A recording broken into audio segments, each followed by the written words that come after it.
आप देख रहे हैं फैक्ट न्यूज़ चैनल। तो आज का न्यूज़ है, भारत म्यांमार सीमा पूरी तरह होगी सुरक्षित, अगले 10 वर्षों में लगेगी अत्याधुनिक बाड़।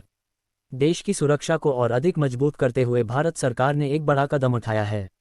आने वाले 10 वर्षों में भारत म्यांमार की 1643 किलोमीटर लंबी सीमा को पूरी तरह से एंटी कट एंटी क्लाइंब अत्याधुनिक बाड़ से सुरक्षित किया जाएगा। ये निर्णय न केवल भारत की आंतरिक सुरक्षा को सुनिश्चित करेगा, बल्कि सीमा पार से अवैध घुसपैठ और गतिविधियों पर भी प्रभावी अंकुश लगाएगा। ये राष्ट्रहित में लिया गया ऐतिहासिक निर्णय केंद्रीय गृह मंत्री श्री अमित शाह द्वारा फरवरी 2024 में घोषित किया गया था और बीते कुछ महीनों में इस कार्य में तेजी लाई गई है। इस परियोजना में अब तक 114 करोड़ रुपए से अधिक खर्च किए जा चुके हैं, जिसमें असम राइफल्स की कंपनी ऑपरेटिंग बेस कॉर्प्स भी शामिल हैं। स्वदेशी तकनीक से निर्मित बाड़ भारत की आत्मनिर्भरता का प्रतीक। बाड़ की तकनीक पूरी तरह से स्वदेशी है, जो भारत के इंजीनियरों द्वारा विकसित की गई है। इसमें एंटी कट और एंटी क्लाइंब विशेषताएं हैं जो किसी भी अवांछित घुसपैठ को रोकने में सक्षम हैं। ये राष्ट्र की सुरक्षा के लिए भारत की तकनीकी प्रगति का उदाहरण है। 31,000 करोड़ रुपए की स्वीकृति सीमाओं की सुरक्षा को मिलेगा नया आयाम। मार्च 2024 में cabinet committee on security (CCS) ने इस विशाल परियोजना को स्वीकृति दी है। इसमें 1610 किलोमीटर बाड़ और 64 सड़कों का निर्माण शामिल है। कॉर्प्स को जोड़ने के लिए 58 सड़कें और सीमा तक पहुंच के लिए 6 अतिरिक्त सड़कें भी बनाई जाएंगी। कुल खर्च 31,031.9 करोड़ रुपए होगा।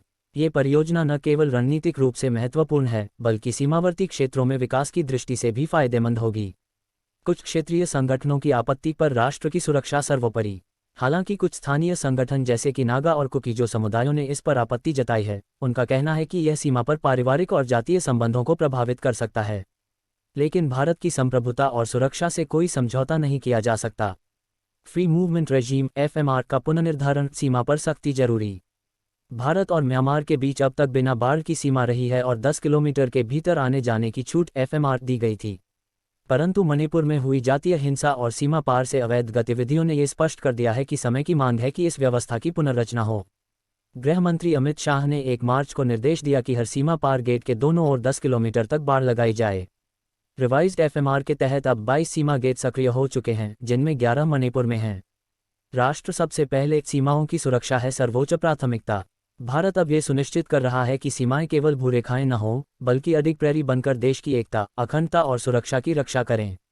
ये परियोजना न केवल एक बाड़ है, ये राष्ट्र के आत्मसम्मान, आत्मनिर्भरता और भविष्य की सुरक्षा का प्रतीक है। डेली न्यूज़ के लिए हमारे चैनल को सब्सक्राइब करें।